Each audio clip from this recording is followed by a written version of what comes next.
Okay, we are here to create my computer icon or this PC icon in Windows 10 latest version. My version is Windows 10 2009. So let's begin. We click here on the start menu and then we click the settings button. The setting window appears. Then we click to personalize. Then we click to themes. We click desktop icon settings. In related settings, then we check the computer box and we press OK.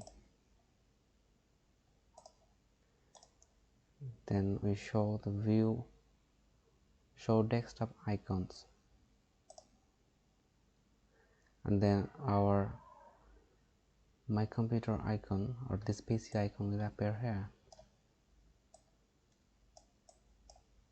Thank you for watching. Please subscribe and share. Drop your comment regarding your question.